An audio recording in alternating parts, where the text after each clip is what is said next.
So if we zoom out then and we think of strength training, let's say not necessarily someone who is training specifically for powerlifting, but someone who's coming to the gym and they're saying, yeah, I want to build some muscle, that's fine, but my primary goal is to maximize my strength in the 1 to 5 rep range on a handful of lifts. That's their primary goal.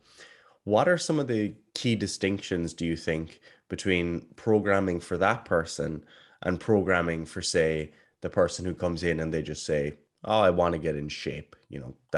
I just want to improve how I look and I'm not too worried about particular lifts. What are some of the things that you're thinking initially when you're programming for that client? So with the person who obviously has that handful of lifts, I mean, training those handful of lifts with an appropriate volume, with an appropriate frequency, and with an appropriate degree of specificity is going to be pretty important for that person. And using those as your kind of metrics of progress over a given time scale. With the person who's maybe more body composition kind of goal, or somebody just wants to get in shape, you're not necessarily bound to any particular exercise selection.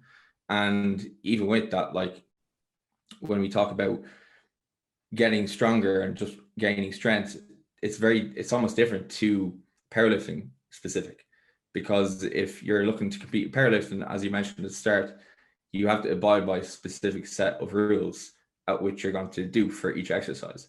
Whereas if you're looking to gain strength in just a handful of exercise, you have to decide, what are my parameters for getting strong at these exercises too? Do I need to squat to depth for it to be an acceptable squat for me to progress in? And from there, you can essentially look at building your program out a bit more, using those kind of parameters of, okay, what type of frequency am I going to use for each lift?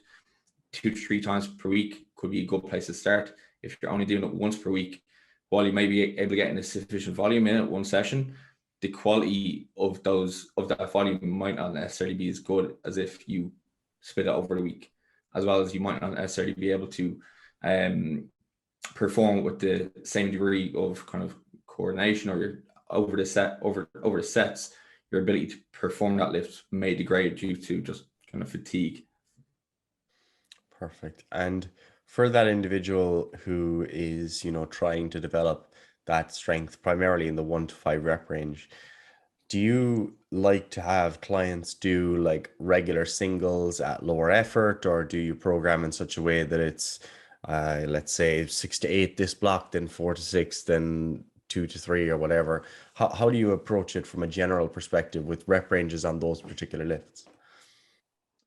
With the likes of singles, I wouldn't necessarily program them in for people unless they were looking to, unless 1 RM strength was very important to them. Yeah. If they're looking to mainly maximize kind of just general strength, I'm probably more inclined to keep it between the 3 to 5 rep range.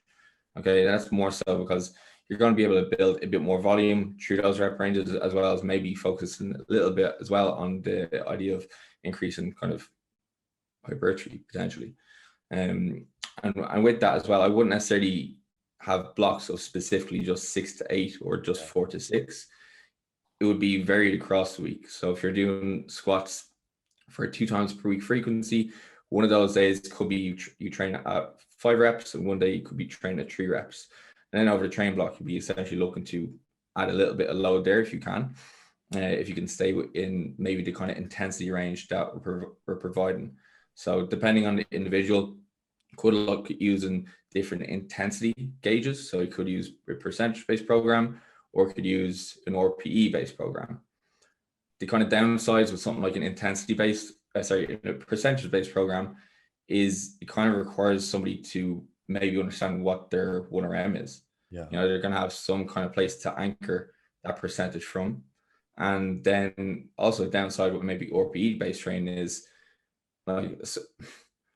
beginners in particular are going to be pretty bad at estimating how close or how far they are from failure. But even some advanced lifters are also going to have a degree of kind of error when it comes to predicting that proximity to failure too. So each has their kind of individual kind of pros and cons. Yeah, no, that's spot on. I gone That's spot blank. on. Yeah, no, I thought you were going to keep talking. No, that's perfect. And I would agree with that. I think I'm actually a big fan of using RP or reps in reserve for programming myself, especially because I know that if I'm working with a client, that this is a period of time that they can learn it under someone's guidance. You know, if I was giving someone a one-off program, I mightn't be as comfortable, especially if they're on the beginner end of the spectrum, that they're going to be able to gauge their RPE or reps in reserve accurately. But with the help of a coach, what you can effectively do is, educate the person on, right, why is this important, informing them on the fact that you're not going to be able to gauge this early on, and then move from there to analyzing videos, getting their perceived RP, and then giving my perceived RP, which is obviously not applicable to what they're feeling internally, but I'm at least giving them some feedback on what I think in terms of, right, based on the bar speed, based on your positioning, based on previous weeks, I think that your RPE might be this, or RIR might be this. So what you can do next week is I want you to try to push a bit further. I want you to pull back, etc. That's quite a difficult process to go through on your own, but it is something that can be improved over time. And I think that if you never develop that skill, I think it's kind of a bit like never learning your nutrition basics. Like you're never learning like how many calories are in certain foods, how much protein is in certain foods, etc. Because you're never paying attention to those things. It's one of those things where yes, you can get great results. Like you can go on a meal plan or you can go on a percentage based approach, but you mightn't have the same intuition about your nutrition or about your effort in training as someone else might have. And I think that one of the downsides of a percentage based program, I don't know if you'd agree with this, would be that like for someone who, let's say, is they have a stressful lifestyle, they've got work, let's say they work in manual labor and they're doing this strength-based program, they might have considerable variance in their performance from day to day, or from week to week. And we know that performance can vary for a multitude of reasons that we can't always pin down. So if we prescribe, let's say, 85% one rep max for 5 by 5, that might be manageable one week, and you feel like you pushed yourself hard and you got it done. But the next week, then you're hitting failure on the first set, let's say, on that fifth rep. And because it's been pre-prescribed without any guidance on auto regulating, you just stick with that and you keep pushing through, hitting failure every single time. That's going to massively increase the fatigue that's generated from that training session. And it's also going to really discourage you from going back to do the session again, while also potentially increasing risk of injury. So they'd be some of the downsides from my perspective. Would you agree with that? Oh yeah, 100%. That's probably one of the considerations I was going to mention before I went blank. But yeah, like that's one of the like main advantages, in my opinion, of using something like RPE. Like it allows you to auto-regulate.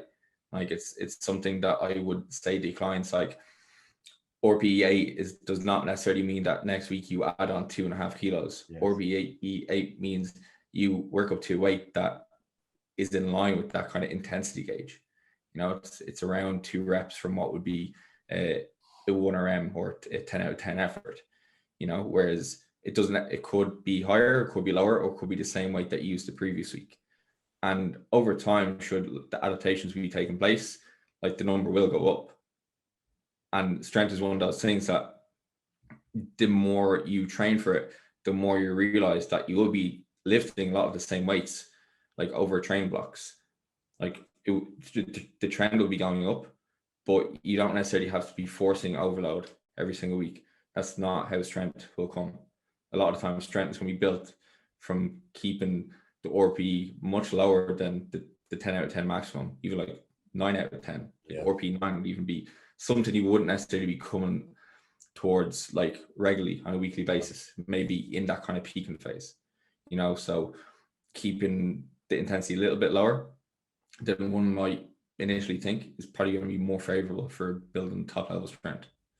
Yeah, and that's really important because I think if you've come to, let's say you're getting into strength training with a background on just training for muscle building or training to improve your body composition, it can be very easy to try to transfer all training principles over. And let's say you're doing like loads of cable flies, dumbbell flies, machine chest press, etc. Like going to failure on those types of exercises, doesn't take that much out of you. Like same with things like leg extensions and even leg press to some degree, let's say. Like yes, they're super fatiguing. It's hard to push yourself to failure. But when you truly push yourself to like RP 10 on a deadlift or a squat, like you basically want to leave the gym then. Like you're like that one set is that's enough for me for today. So if you go to if you start trying to develop your strength, and I remember doing this when I was younger, where I'd do a 5x5 or I'd do a 5x3 or something like that. Or I remember Smolov going through that at one point, and you're just taking every single set, like 5 to 8 sets to failure or to RPE 10. And 2 weeks into the program, you're like, I cannot keep this going. Whereas if you're doing that on like the lighter, less taxing exercises, it is a bit more manageable. So it's important to recognize some of the differences there.